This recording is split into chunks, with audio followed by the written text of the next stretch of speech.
खाली हाथ रह जाओगी नरगिस, पछताओगी सारी उम्र। अभी कम से कम दिल को ये इत्मीनान तो रहेगा ना कि मैंने वफा दी, इज्जत दी, मान दिया, धोखा नहीं दिया। मैंने उनसे कहती कि वो मुझे माफ कर,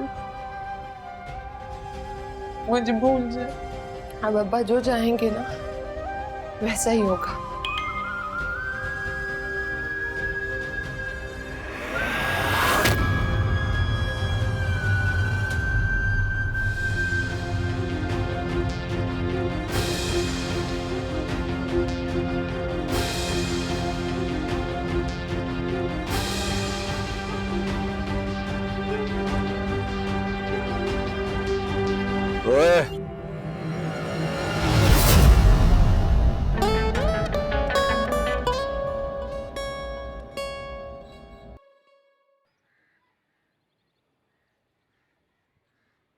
अस्सलाम वालेकुम फैज भाई। वालेकुम सलाम। बेटी को स्कूल छोड़ के आ रहा हूँ। रात आपके यहाँ मेहंदी की तकरीब से लेट वापस पहुंची थी, सुबह आंखें नहीं खुल रही थी। अच्छा अच्छा। फैज भाई सब खैरियत है ना? हाँ तो ठीक है। दरअसल सुबह अजानों से पहले आपके घर का दरवाजा बज रहा था तो तशवीश से मैंने बाहर निकल के देखा। मैंने सोचा पता नहीं कौन है। मुझे हो सकता है पहचानने में गलती हुई हो, शायद कोई और हो, लेकिन मुझे लगा आपका दामाद है दरवाजे पे। सब ठीक है ना? हाँ दरअसल वो ऐसे ही, कोई बात नहीं। बस भाई मैं भी बेटी वाला हूँ। आपसे हमारी जान पहचान बहुत पुरानी तो नहीं है, लेकिन मुझे बता सकते हैं अगर ऐसा कोई मसला है तो। नहीं, मसला क्या होगा? कुछ नहीं। नाजायज मुतालबा तो नहीं कर रहे लड़के वाले? कोई डिमांड, मैं किसी काम आ सकूं, मदद कर सकूं? नहीं कुछ भी नहीं। शुक्र है अल्लाह का, सब तुमने पूछ लिया, बस इतना काफी है। मेरी बेटी के लिए दुआ करना। बिन माँ की बच्ची है। बिन माँ की बच्ची का दुख मुझसे ज्यादा कौन महसूस कर सकता है?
सच सच बता, हुआ क्या है? मुझसे कसम ले लिया करम भाई, मुझे नहीं पता, मैं उसके साथ नहीं था। वो तुम्हारे साथ ही गया शहर से बाहर? जाना था मगर मेरी तबीयत खराब होगी तो नहीं जा सका। फिर मुझे नहीं पता कि वो अकेला गया या नहीं गया। उसने मुझे खुद बताया था कि वो दूसरे दोस्तों के साथ चला जाएगा। आपको नहीं यकीन तो आप मेरे घर जाके पूछ सकते हैं। वहां से तो सुबह ही निकल गया था वो। जिस सड़क से वो जख्मी हालत में मिला है वो सड़क मेरी बहन के घर के रास्ते में आती है, और वो तो महके में। क्या करने गया था वहां, और सिकंदर वहां क्या कर रहा था? सिर्फ बाजी के घर नहीं, वही सड़क रक्षी के घर भी जाती है अकरम भाई।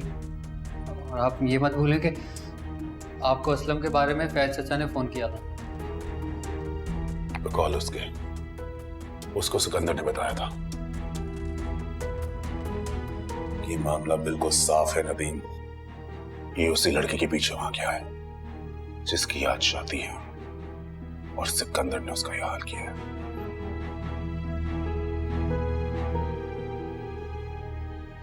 असलम को लेकर क्यों नहीं आ रहे बाहर? अम्मा, ऑपरेशन खैरियत से हो गया, 1-2 घंटों में मिल सकेंगे आप उससे। अल्लाह तेरा लाख लाख शुक्र। लेकिन अकरम मैं तुझे बता दूं, ये सिकंदर इतनी आसानी से मेरे असलम का पीछा नहीं छोड़ेगा। मैं कब तक इसकी सेहत और जिंदगी के लिए दुआएं मांगती रहूंगी। ना असलम के सर से इस लड़की का भूत उतरना और ना सिकंदर नाम की बला टलनी है। मैं बता रही हूँ तुम्हें।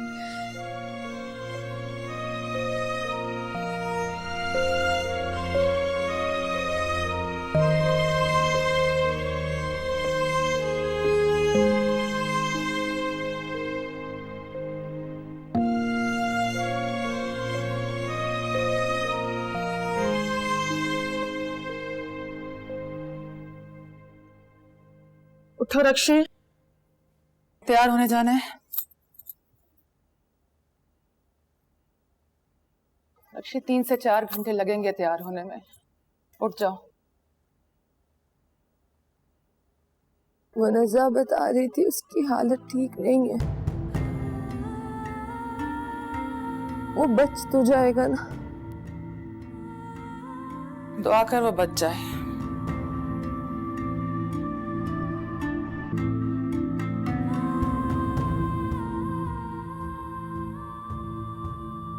निकाह का जुमला किसी और के नाम का पहनो और जिंदगी की दुआएं किसी और के लिए मांगो।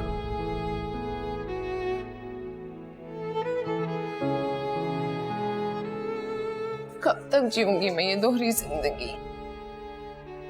जिसके निकाह में जा रही है ना, सिर्फ उसी के लिए असलम की जिंदगी की दुआ मांग के असलम बच जाए। अगर असलम को कुछ हो गया तो सिकंदर ही इस गिरफ्त में आएगा। अब तेरी हर दुआ सिर्फ सिकंदर के लिए। नहीं, सिकंदर की असलम के साथ जो कुछ भी हुआ इसकी जिम्मेदार तो मैं हूं ना। सजा तो मुझे मिलनी चाहिए। आज वो जिस हाल तक पहुंच जाए उसको मैंने पहुंचाया, किसी और ने नहीं। पछतावे तो किसी भी सूरत में कम नहीं होने थे रक्षी।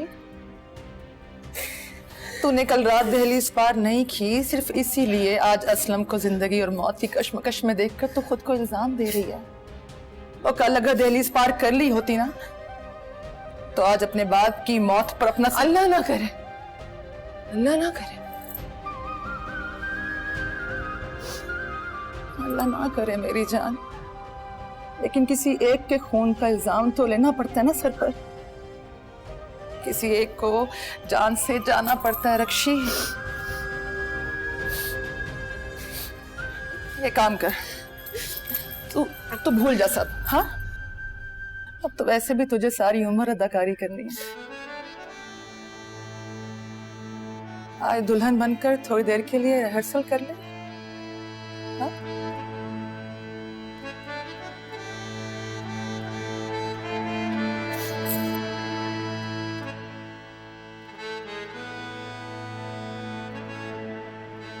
आजा, चल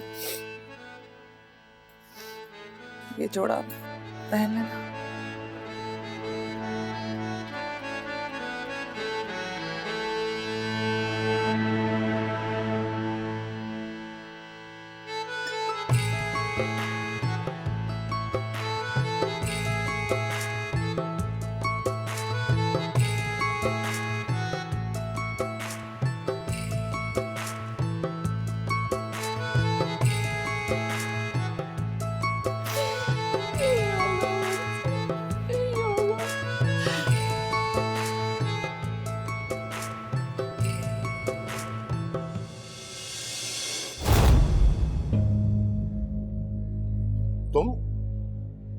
तुम यहाँ तक आ गए।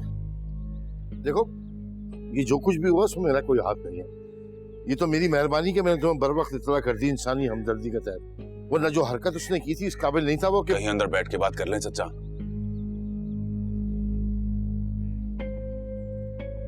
नहीं, मुझे कोई बात नहीं करनी, जगह से तमाशा लगाने की जरूरत नहीं है। तमाशा तो तब लगेगा अगर मैं बाहर खड़ा रहूंगा।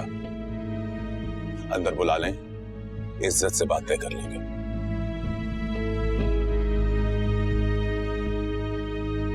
पानी पी। ठीक है, और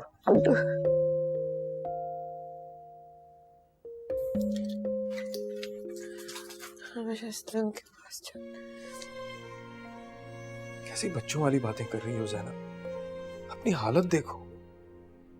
मुझे असलम के पास ले जाए, ऐसे देखना है लगा।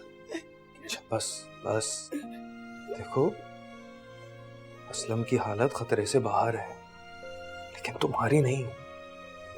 एक बार ठीक हो जाओ, फिर चाहे जितने दिन उसके साथ रहो। हाँ?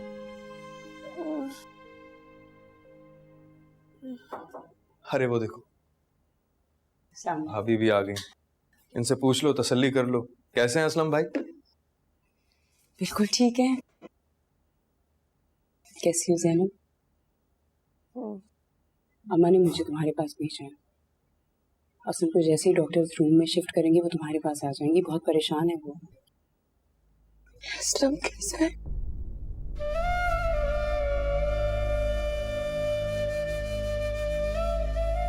अल्लाह का शुक्र है, बिल्कुल ठीक है। उसे जैसे ही होश आएगा तुम्हारे भाईजान तुम्हारे उससे बात करवाएंगे। अच्छा बस, बहुत हो गई बातें। याद नहीं है डॉक्टर ने क्या कहा है? मुराद भाई, मैं आपके लिए खाना लाई हूँ। जी बहुत शुक्रिया। ज़ैनब अब तुम आराम करो, मैं भाभी को घर ड्रॉप करके आता हूँ।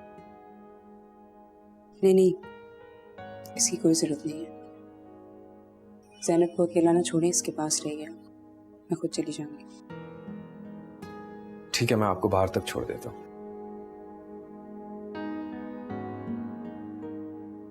मैं जा रही, अपना ख्याल रखो।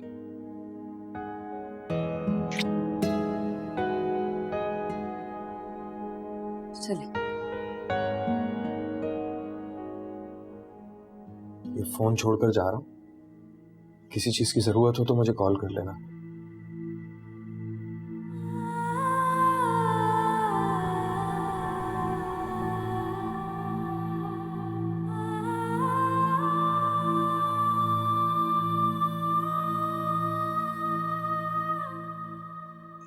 जो कुछ कहना है जल्दी कहो, शादी का घर है, मेहमान आने वाले होंगे। मेरे भाई की जिंदगी बच दे, वो मर जाएगा। क्या हो गया तुम्हें? मैं तुम्हें पहले बता चुका हूं कि जो कुछ तुम्हारे भाई के साथ हुआ है उसमें मेरा कुछ नहीं है। गलती तुम्हारे भाई की है। लोगों की इज्जत उछालता फिर रहा है वो, मेरा कोई हाथ नहीं है इसमें। हाँ, अगर वो अपनी औकात में रहे, अपनी हद ना फैलाने, तो इसी में उसकी बेहतरी है। वो ऐसा नहीं करेगा, बार बार अपनी गलतियां दोहराता रहेगा। कितनी बार अल्लाह हमारी दुआओं की वजह से उसकी जिंदगी लुटाता रहेगा। उसकी खैरियत के बारे में सोचे चचा, ये शादी रोक ले। अपनी रक्षी का हाथ मेरे असलम के हाथ में दे दें चचा, आपकी इज्जत और मेरे भाई की जिंदगी बच जाएगी। तुम होश में हो? होश में तुम्हें नहीं था उस वक्त जब उसकी खुशियों के रास्ते में खड़ा हुआ था, सिर्फ अपनी जिद की वजह से। आप अपनी जिद छोड़ दें, उन दोनों की खुशियों के बारे में सोचें चचा। बहुत देर हो चुकी है कर। वक्त देखा तुमने? 2 बजे। 7 बजे सिकंदर बारात लेके मेरे दरवाजे पे पहुंचे। मुझे रुस्वा तो ना कर। मैं आपके पांव पड़ता हूं चचा, भीख मांगता हूं। अरे क्या कर रहे हो? मिन्नत करता हूं, मुझे मायूस ना लौटाएं। क्या हो गया तुम्हें? इस तरह के फैसले जज्बात के दबाव में आके नहीं होते।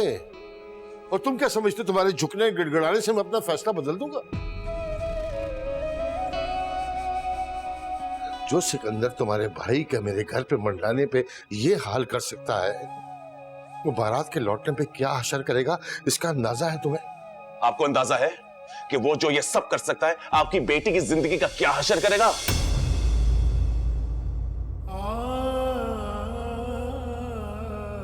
हाँ, बेटी के नसीब तो गैब ने ढके हुए होते हैं। कोई बाप अपनी बेटी का हाथ किसी के हाथ में देते हुए ये नहीं जानता कि आगे उसके साथ क्या होगा।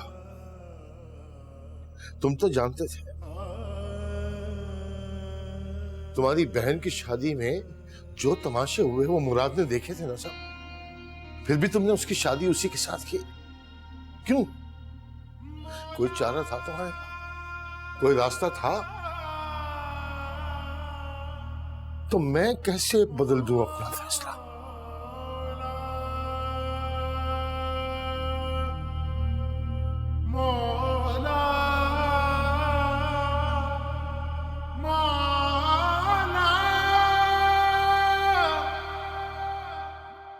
ऑपरेशन? हाँ, असल में मैं ज़ैनब के सामने बताना नहीं चाह रहा था। उसका दिल पहले ही बहुत कमजोर हो चुका है। डॉक्टर ने कहा है कि ऑपरेशन से पहले उसे किसी किस्म का टेंशन, कोई दबाव नहीं होना चाहिए। बस वो बता देता तो सारी रात परेशान रहती ना। ऑपरेशन सुबह है, अम्मा को बताऊं? जाहिर है, बस भाभी दुआ करें सब कुछ खैरियत से हो जाए। अगर असलम अस्पताल में, यहाँ ज़ैनब, अम्मा बेचारी। खुद को संभालें भाभी। आप रोएंगी तो ज़ैनब को हौसला कौन देगा? बस भाभी, अगर हो सके तो आज रात यहाँ आ जाएं। नहीं, अगर असलम भाई की तबीयत ठीक हो तो अब घबराने की जरूरत नहीं है। ये सर्जरी तो बहुत आम है, बस 2 स्टंट डलने हैं। मेरी खाला का ऑपरेशन हुआ था पिछले साल, अब अच्छी भली है। कहने को तो मेरे अब्बा को भी स्टंट पड़े हैं मुराद भाई।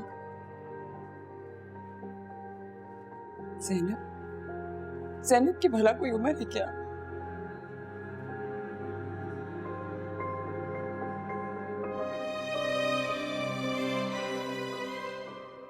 संभालें खुद को, सब ठीक हो जाए।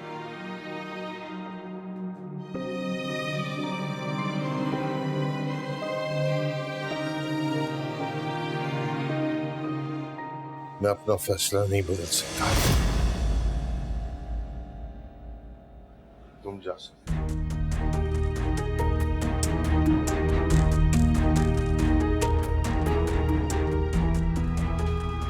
ख्याल तो क्या, मैंने रक्षी को ही दिल से निकाला। मसलन और ये ना सोचेगा कि मैं सिकंदर की मार खा के पीछे हटा हूं। जिस तरह उसने मुझे आधे रास्ते में अकेला छोड़ा है, मेरा पीछे हटना तो बनता है।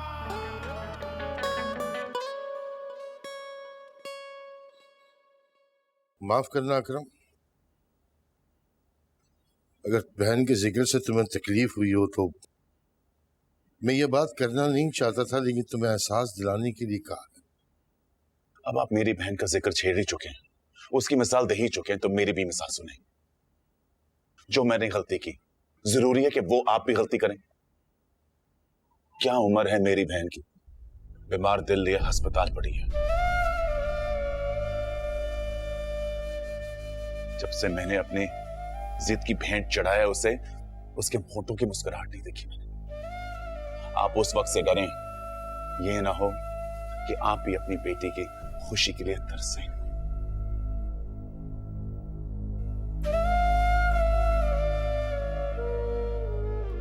ये तो कुदरत के खेल हैं अकरम। अगर मेरे अल्लाह ने चाहा तो वो मेरे फैसले में बरकत डाल देगा और मेरी बेटी खुश रहेगी। लेकिन उसके मुकद्दर में अगर खुशी नहीं है, तुम्हारे भाई के साथ शादी के बाद भी वो खुश नहीं रहेगी।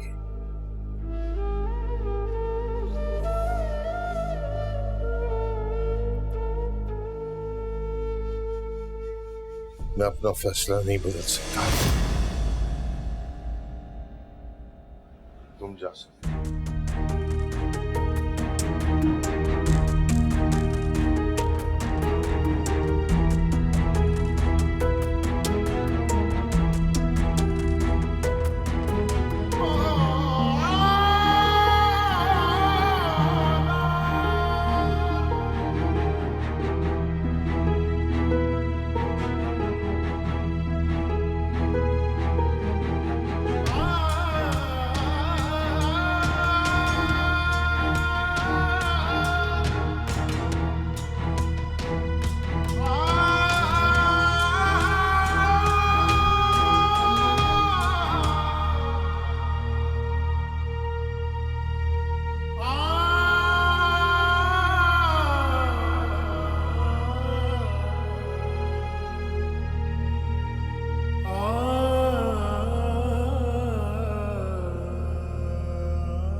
तुम्हारे छुप जाने से हकीकत बदल नहीं जाएगी ज़ैनब।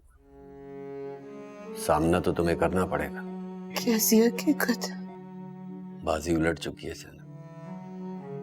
तुम्हें क्या लगता था तुम रक्षी को अपने भाई के साथ भगाने में कामयाब हो जाओगी? नहीं ज़ैनब, इन गुजरे सालों में तुम्हारी मोहब्बत की दरियाफ्त के लिए मैंने जितनी मेहनत की है ना, वो ऐसे रायगा नहीं जाएगी।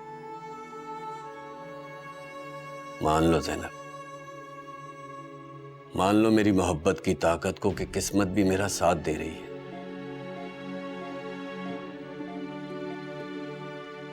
ज़ैनब, तुम कुछ कहती क्यों नहीं हो ज़ैनब? तुमको किस्मत तुम्हारा साथ दे रही, मेरा नहीं।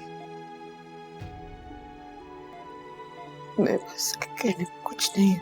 करने को तो है। हाँ, सिर्फ एक हाँ कह दो, फिर देखो मैं रक्षी के घर की तरफ जाने वाली बारात को कैसे मोड़ता हूं। और उसके बाप की वो हालत होगी उस वक्त, अगर काला चोर भी रिश्ता लेकर आएगा ना तो वो फौरन हसरत से अपनी बेटी को ब्याह देगा। इस तरह तुम्हारे भाई की मुराद भी पूरी हो जाएगी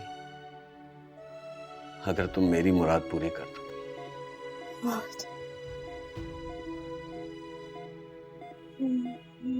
मुराद?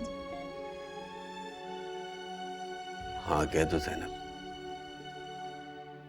हिम्मत करो। आगे के मराइल बहुत आसान है ज़ैनब, मान जाओ। मैं सब देख लूंगा। मैं देखता हूं वो तुम्हें कैसे तलाक नहीं देता।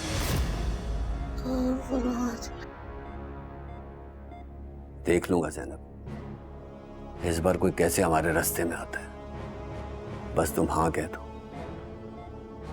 तरफ मैं हूं, तुम्हारे लिए बहुत सारी मोहब्बतें और खुशियां ली, और दूसरी तरफ तुम्हारे भाई की बर्बादी। अपना नहीं तो अपने भाई के बारे में सोचो।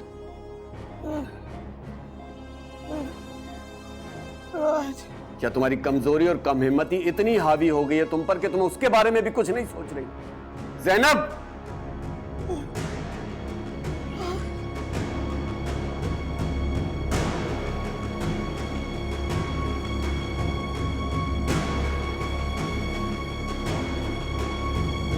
राज,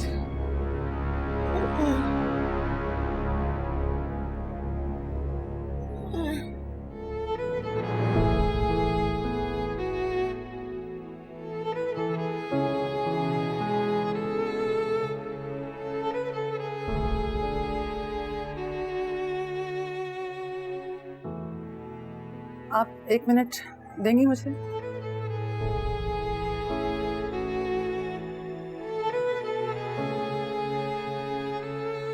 रक्षी, तेरे पापा का फोन था। अकरम आया था घर। कैसे है वो? फैजुल्ला बता रहा था कि वो मिन्नत कर रहा था, गिर आ रहा था तेरे बाप के पैर। मुझे ये नहीं जाना कि अम्मा क्या कह रहे थे और क्या नहीं।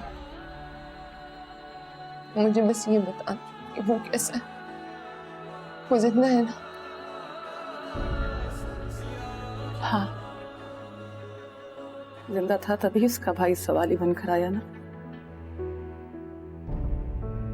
लेकिन कब तक जिंदा रहेगा? अगर इसका यकीन अकरम को भी होता तो वो फैजुल्ला का यूं पाँव ना पकड़ता आकर।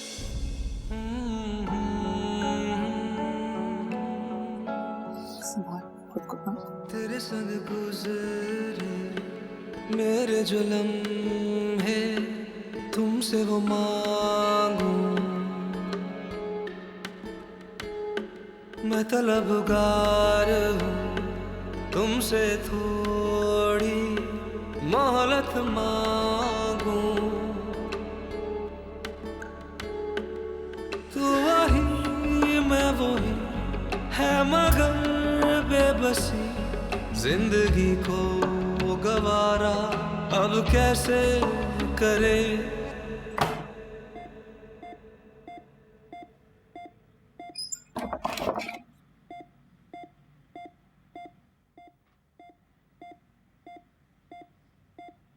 क्या हुआ जनाब, अभी तक जाग रही हो? सो जाती थोड़ी देर। राज, बोलो। राज, क्या बात है जनाब? देखो मैं यहाँ हूं तुम्हारे पास।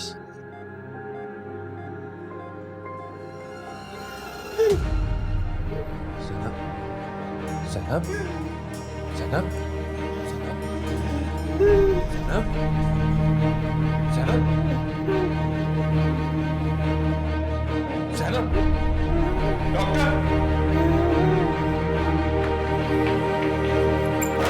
डॉक्टर।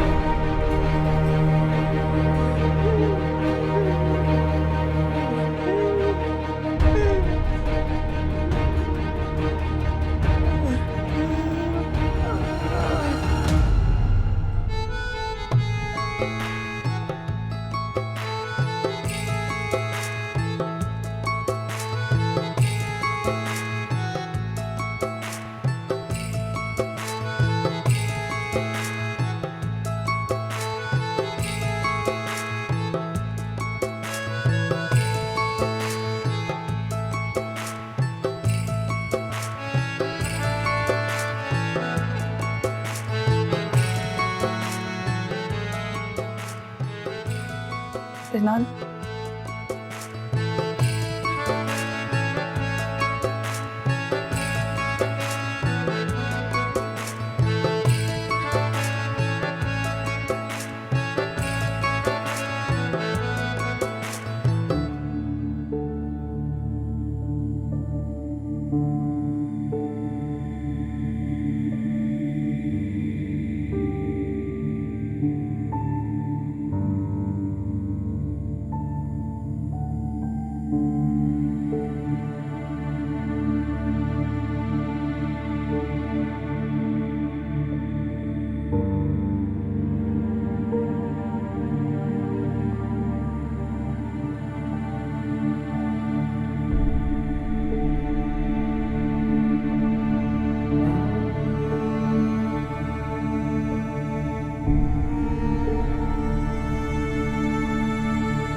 सदफ, हिलो मत बेटा।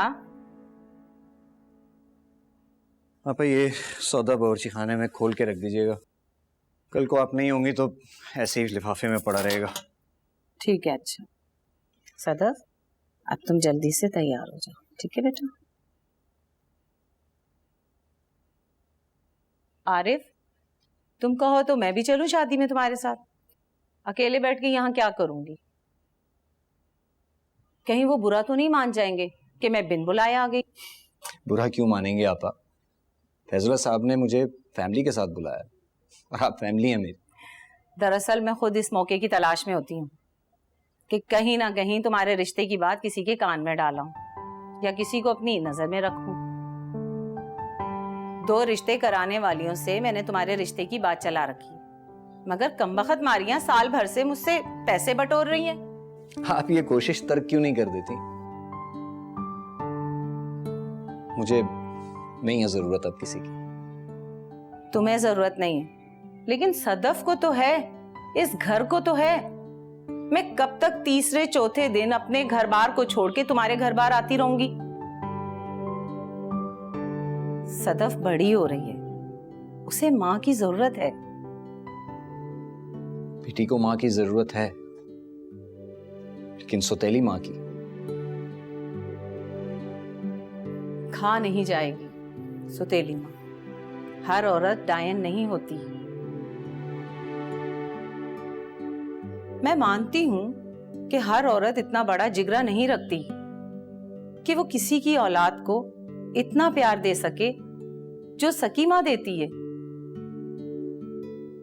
लेकिन आरिफ, फिर भी वो पाल लेती है ना, बुरा भला जैसा भी।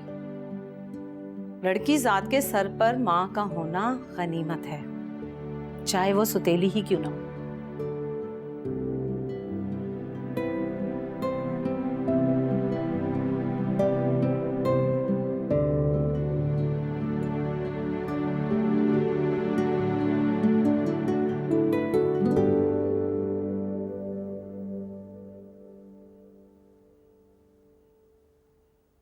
ऐसा ना कर,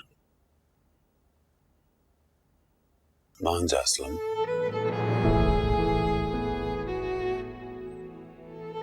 ना जिद कर मेरे बच्चे, भाई के लिए नहीं तो अम्मा के लिए सही।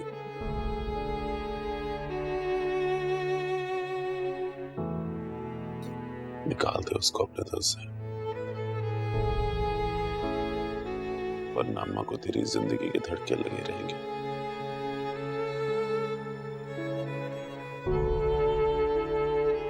क्या था मैं कर फैज चाचा के पास,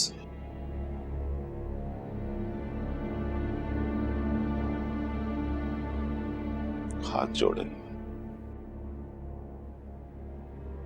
पांव पकड़े, मिन्नत की, अल्लाह रसूल के वास्ते दिए। बस क्या जरूरत थी आपको जाने की?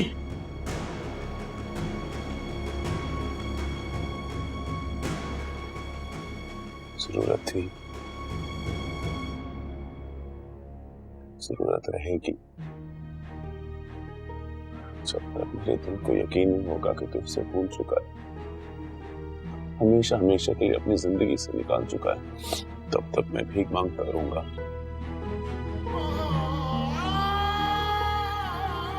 शायद तुझे तब यकीन हो जाए कि तेरे भाई ने तेरे लिए कुछ तो किया था। कोई जरूरत नहीं है आपको किसी के सामने सर झुकाने की। आप और अम्मा यही चाहते हैं ना कि मैं रक्षी का ख्याल दिल से निकाल दूं, तो ले, निकाल दिया मैंने ख्याल। ख्याल तो क्या,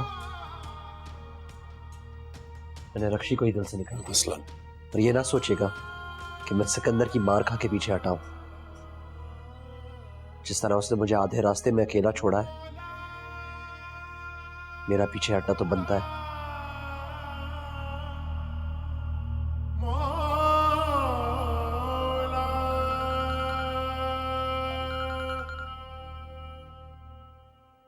हेलो, हाँ मुराद, खैरियत? इशरत कह रही है कल ऑपरेशन।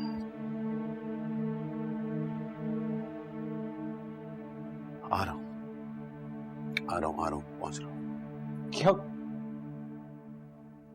क्या हुआ अकरम भाई? कुछ भी नहीं हुआ। मुराद भाई क्या कह रहे थे? कुछ भी नहीं हुआ। आप लोग मुझसे छुपा रहे हैं कुछ? मेरे बच्चे कुछ भी नहीं हुआ। मैं हूं ना। अकरम भाई आप लोग मुझसे आंखें बंद कर ले, सो जा, कल सब कुछ ठीक हो जाएगा।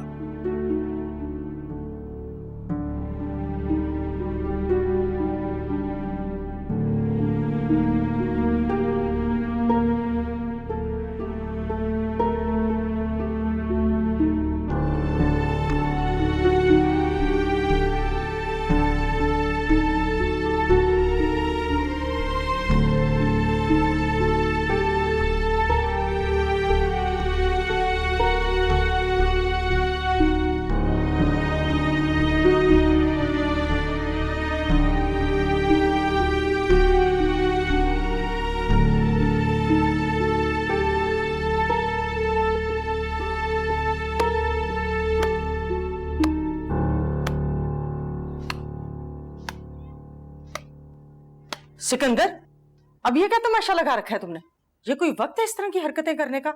बाहर तुम्हारे अब्बा बाराती बाहर इंतजार में हैं, चलो।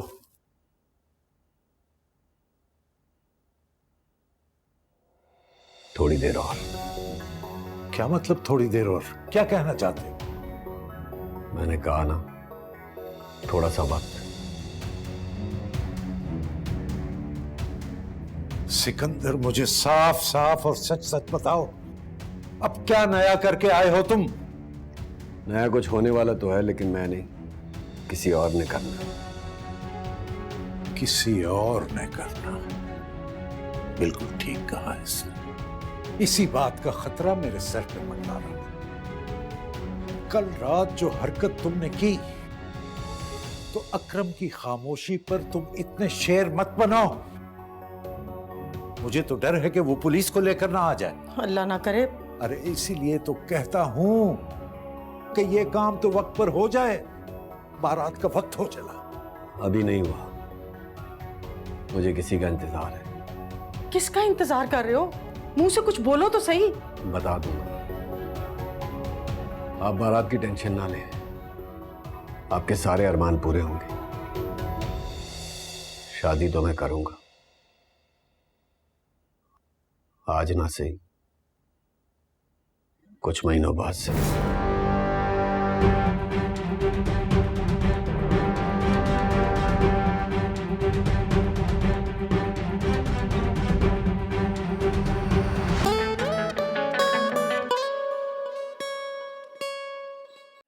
दिल के दरवाजे पे फिर से तेरी दस्तक मांगू, तुझसे ही